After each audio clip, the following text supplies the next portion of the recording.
Bonjour mesdames et messieurs et bienvenue à Inch'Allah je vote, l'émission de MTélé faite pour encourager la participation citoyenne des Québécois d'origine maghrébine au scrutin du 7 avril et à la pratique politique québécoise en général. Aujourd'hui, mon invité est un confrère, un diplômé en sciences économiques et les journalistes et fondateurs du groupe Atlas Média qui édite le bimensuel Atlas Montréal depuis 2002. Quelqu'un qui connaît parfaitement la communauté maghrébine et les élections, elle connaît ça aussi. Avec lui, on va essayer de parler de ces élections générales anticipées avec un peu de recul et de sang-froid.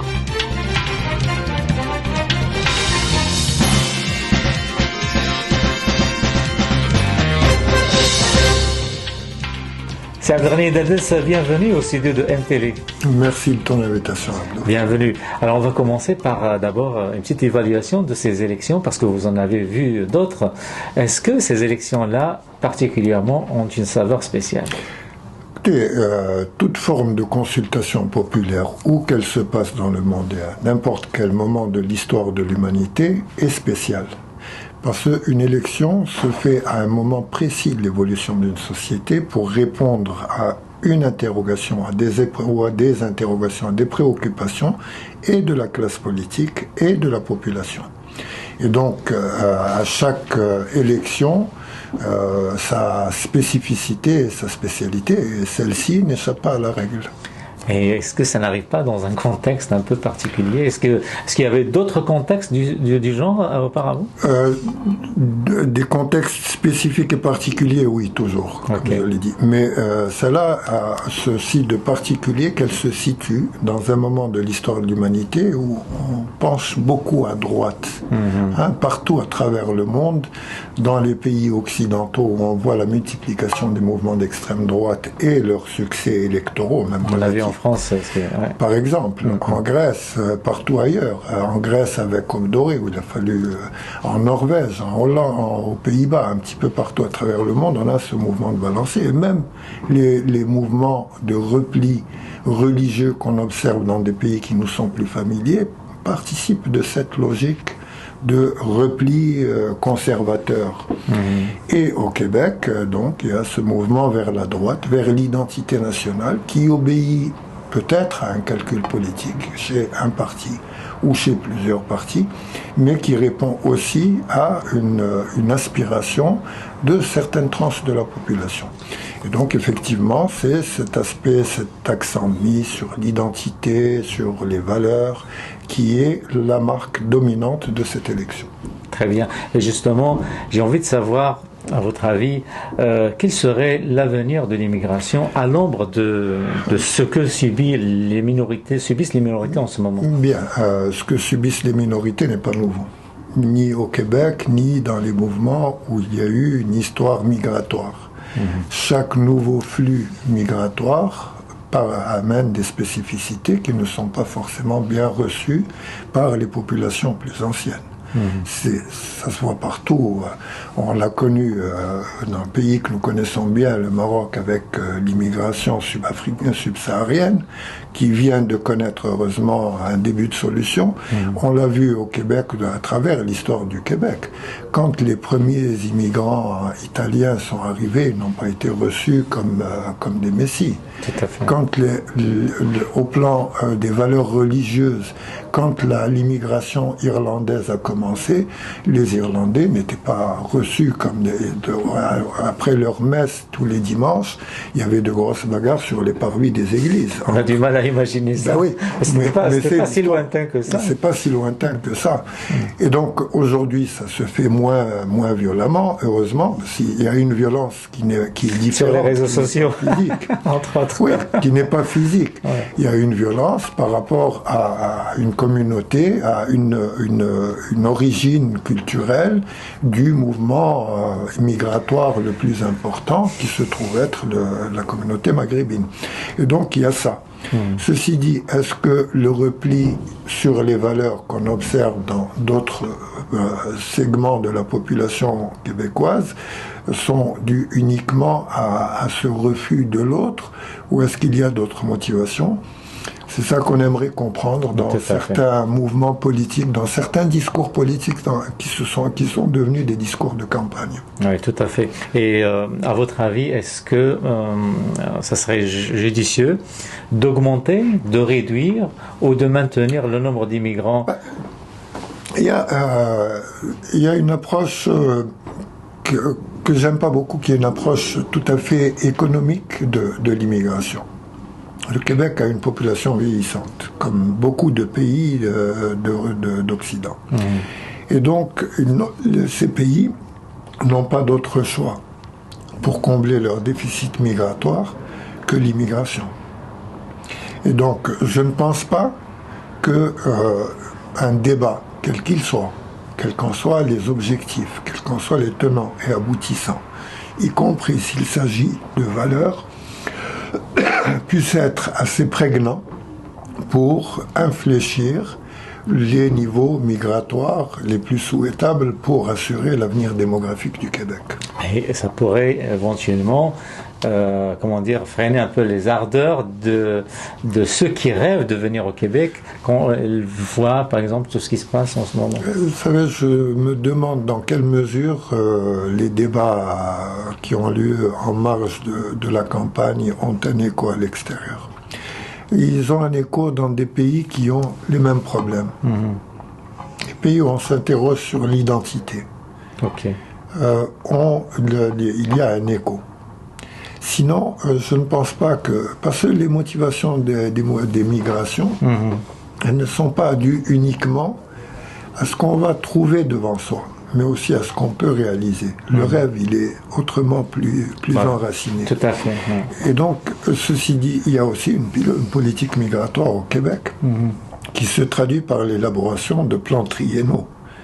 Et j'ai l'impression, à travers ce que j'en ai vu depuis quelques décennies, que le niveau, les taux, les niveaux d'immigration ne répondent pas à des questions d'actualité, mais plus à la question économique, à l'aspect économique et démographique. Et donc,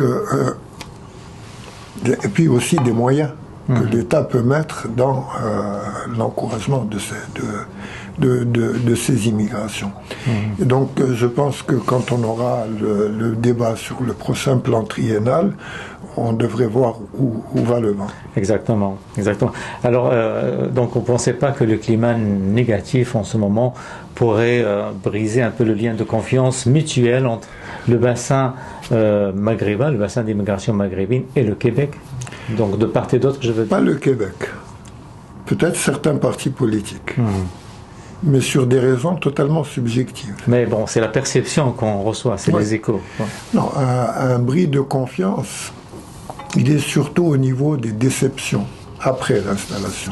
C'est là qu'il y a un bris de confiance parce que, à tort ou à raison, on pense que quand on reçoit un certificat d'immigration, on a passé un contrat avec un État qui vous assure un certain nombre de choses. Oui, je suis entièrement d'accord qu'il s'agit d'un contrat. Voilà. Est-ce qu'il n'y a pas de bris de contrat en ce moment? La faute à qui? La faute à qui, c'est ça? Oui, la faute à qui? La faute au marché de l'emploi, la crise économique, à une certaine xénophobie. Est-ce qu'on ne peut pas parler de quelque part de publicité mensongère? Non. Non, il ne faut pas aller jusque-là. Non, bon, c'est une caricature, mais bon, c'est-à-dire que on vient nous vendre le Québec dans nos pays d'origine, qualité de vie, opportunité, tatati patata. Il y a deux sources. Deux sources d'informations sur c'est certain, oui. Il y a l'officiel et l'officieux. Quand on regarde les sites officiels, tout est beau. Non, c'est pas tout est beau. On vous dit pas... Il n'y a même pas de photo de neige, monsieur Aldry. Non, on préfère la photo de l'été des Indiens. C'est ça. Oui, c'est beaucoup plus agréable. Non. Il y a quelques photos de neige quand même sur les sites canadiens et québécois. Mais qu'est-ce que vous voulez? L'État n'est pas forcé de vous dire attention, vous risquez de vous retrouver sans emploi.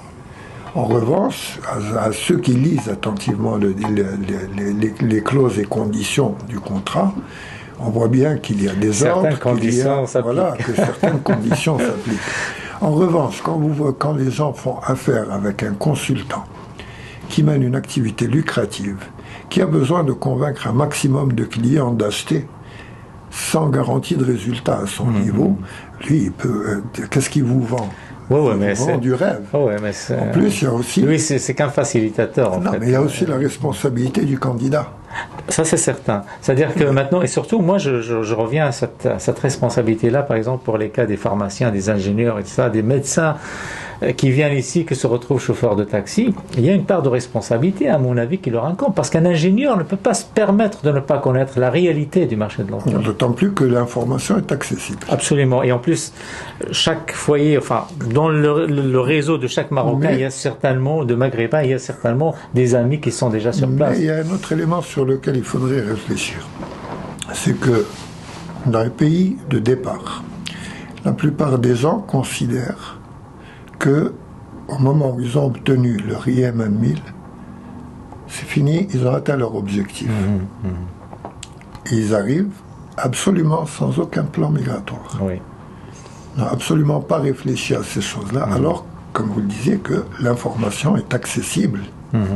Et que donc elle devrait être prise en ligne de compte, analysée, rectifiée, actualisée à la lumière de plus d'informations encore, par des téléphones, par des contacts. Absolument, absolument. L'information directe, il n'y a pas mieux. Donc là, on va retourner donc à la campagne dans laquelle nous vivons en ce moment. Et en tant que membre actif au sein de la communauté maghrébine, est-ce que, parce qu'on parle de mobilisation, est-ce que vous, sur le terrain, vous sentez cette mobilisation-là? Oui, absolument. Il y a eu beaucoup plus d'inscriptions sur les listes électorales des membres de la communauté que jamais auparavant. Oui, ça c'est... Vraiment, vous le confirmez. Il y a une... Oui, c'est constaté, et ce sont surtout des gens qui vont aller voter. J'ai peut-être des doutes sur les gens qui étaient déjà inscrits, qui pourraient ne pas aller voter, mais ceux qui se sont inscrits expressément, ils vont aller voter. Et donc là, il y a un changement de donne, il y a une dynamique qui vient de se créer, et j'espère qu'elle va durer. Grâce à la charte? Il y a eu l'effet charte. Il y a eu l'effet charte. Et j'espère que ça ne sera qu'une fois l'effet charte passé, que la mobilisation on ne retombera pas dans les mêmes travers. Absolument.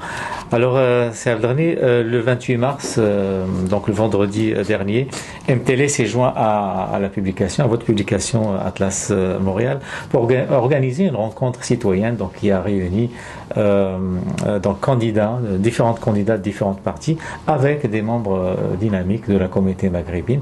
Et puis, ça s'est très bien passé. On va donc voir quelques images pour vous donner une idée sur cette rencontre donc, qui s'est déroulée dans un restaurant marocain ici à Montréal.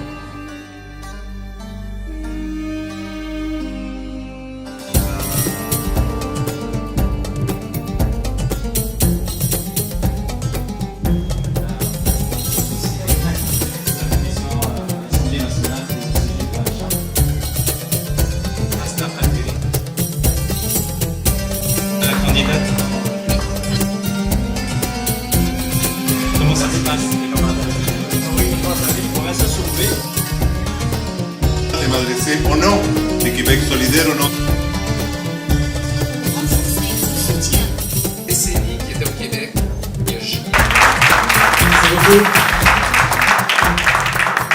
C'est une rencontre fort importante.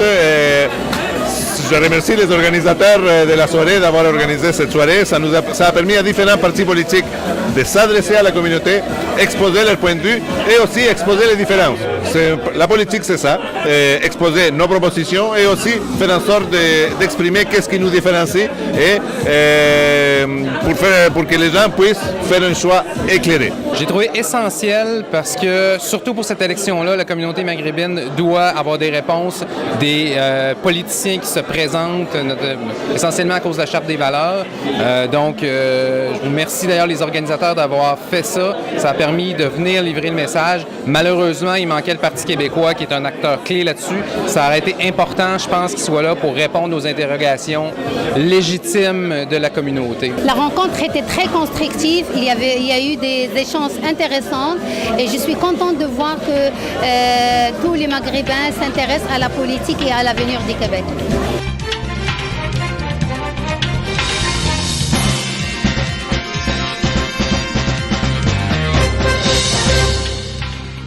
Alors, quelles sont vos impressions par rapport à cette soirée Bien, c'est une marque d'implication. Nous voulions absolument le faire et c'est un partenariat qui a été tout à fait fructueux puisque nous avons accueilli beaucoup de candidats de beaucoup de partis politiques, même certains qui ne siègent pas à l'Assemblée mais qui tenaient à être là. Il y a eu aussi beaucoup de participants qui étaient intéressés, qui visiblement avaient un intérêt à participer à la vie publique québécoise. Et ça me rappelle aussi que dans beaucoup de bureaux d'élection de comté aux côtés de candidats, il y a, ça aussi c'est nouveau, de nombreux bénévoles d'origine maghrébine qui participent effectivement et qui ne s'adressent pas uniquement aux Maghrébins. Excellent. Qui s'adressent à tous leurs concitoyens de tous les segments de la Excellent. population. Ça c'est une bonne chose. Ouais. Et donc nous avons fait notre part. Ah oui, exactement, avec le petit moyen. Alors quel scénario, selon vous, Sir Abdrani, nous attend le 8 avril? En politique, le plus dangereux à faire, c'est des pronostics. Même s'il y a un sondage samedi qui s'en vient. Il y a un sondage, on sait en gros ce qu'il va dire, puisque il y a eu des petites informations qui ont coulé. Ouais. En fait, je ne ferai pas de pronostic politique, mais je veux faire, disons, je ne veux pas parler comme Martin Luther King, mais un rêve. Un rêve que les originaires du Maghreb, les citoyens canadiens vivant au Québec, donc les Québécois, qui ont su se mobiliser aussi bien pour s'inscrire sur les listes électorales et selon toute vraisemblance pour voter, pour aller aider les candidats de nombreux partis dans leur campagne, dans au moins 4 partis. Donc on voit que la gamme est large, que cette dynamique, cette mobilisation ne s'arrête pas en 2014, qu'elle continue. Parce que c'est la seule façon pour cette communauté de dépasser tous les obstacles dont on parlait, de se faire accepter, absolument, de s'intégrer, de s'épanouir dans ce pays où elle a choisi de vivre et qu'elle ne quittera plus jamais, et où son effectif ne fera que se renforcer, et où notre descendance vivra, j'espère, des jours heureux. Et pour moi, c'est un très grand honneur de pouvoir m'adresser à vous. Tout ce que je vais à vous dire, c'est que si vous portez des valeurs d'égalité, de justice sociale, de redistribution de la richesse, d'inclusion surtout, de faire en sorte que tout le monde on puisse construire le Québec, allez voter, défendez vos droits, le destin vous appartient à vous et à vos enfants. Et surtout, je vous demande de voter avec votre cœur et avec votre tête. Option nationale a un projet de pays qui veut mettre toutes les communautés ensemble pour qu'on chemine et faire du pays, du Québec un pays. Et il ne faut pas confondre le Parti québécois avec le mouvement indépendantiste. Ce ne sont que des porte-paroles. Il existe d'autres partis, d'autres mouvements. Option nationale en est un, mais ils ne sont pas les porteurs de messages uniques. Le message que je veux vous dire, c'est qu'il faut sortir voter parce que le vote, c'est un droit et une responsabilité. Voter pour le Parti libéral parce que c'est un parti qui est contre la séparation. C'est un parti qui a un plan très concret, une équipe, la meilleure équipe pour mettre ce plan en place. Le Parti libéral a une plateforme très concrète. La plateforme, ça parle des vraies affaires, l'économie, l'emploi, la santé et l'éducation.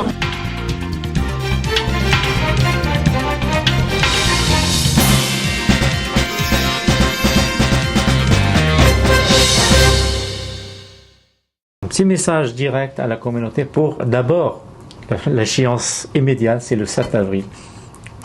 Alors, pour que ce rêve se réalise, et je ne suis pas le seul à le faire, hein, on est très nombreux dans la communauté maghrébine, j'ai pu le constater à de très nombreuses reprises, pour que ce rêve se réalise, il faut commencer par le commencement. Il faut aller voter le 7 avril. Voilà, c'est aussi simple que ça. Et si vous ne vous êtes pas inscrit pour cette consultation, il y a d'autres consultations à venir, il faut vous inscrire. Il faudra participer aux activités des partis politiques. Participer effectivement. il faudra participer aux activités des associations. Il faudra participer à toute la vie civique, en faire un réflexe à côté du travail, accorder un peu de temps à une citoyenneté agissante qui est la clé de toutes les réussites. Tout à fait, c'est Abdelghani. Merci infiniment. Ça m'a fait plaisir de vous recevoir ici au site de MTélé. Je vais, avant de se laisser sur d'autres messages des échanges, de beaux échanges qu'on a eu durant la soirée électorale qu'on a organisée ensemble, je voudrais rappeler la page Facebook de notre initiative Inch'Allah Je vote. Allez-y, jetez un coup d'œil. Il y a toutes les informations qui concernent cette campagne électorale, et également vous pouvez y mettre des commentaires ou vous exprimer sur l'actualité qui concerne cette campagne. Alors sur ce, je vous dis merci de votre attention et à très bientôt. Alors on est là, on est des Québécois, on est des Canadiens, on est vraiment libres. International et Québec solidaire. Je voulais savoir qu'est-ce qui vous distingue sur la question de l'indépendance du Québec. Quand on veut faire un pays, c'est une grande chose, c'est une épreuve sur laquelle un peuple doit se tenir debout. Nous avons marre d'être stigmatisés et d'être montrés du doigt. Nous allons nous impliquer, nous allons être présents avec la collaboration de tout le monde. Le segment maghrébin de la population québécoise et canadienne, c'est une population qui est installée ici depuis un peu plus de 125 ans pour les pionniers. Il faut bouger puis voter, voter et voter. C'est la seule manière d'occuper notre place parce qu'elle nous revient de droit et de s'impliquer dans la société. Et chaque instant qu'on met d'énergie qu'on met dans cette société, c'est notre place qu'on va prendre puis qu'on va défendre. On a des immigrants qui arrivent du Maghreb, partout dans le monde, n'arrivent pas jusqu'à présent, pendant plusieurs années, à s'intégrer, à trouver un emploi digne. Des ingénieurs, des médecins qui se retrouvent encore derrière leur volant de taxieur. Moi, je trouve ça très désolant. C'est ça qu'il faut faire, régler les vraies histoires, les vrais problèmes que ces immigrants-là. Je trouve que c'est une très bonne initiative de votre part. Et ce qui m'a étonné un petit peu, c'est qu'il n'y a pas autant de monde que j'aurais aimé voir. Par contre, au niveau des candidats, il y a une diversité intéressante. Sauf que quand les débats ont commencé, la candidate du Québec n'était plus là. Je pense qu'elle avait une raison valable.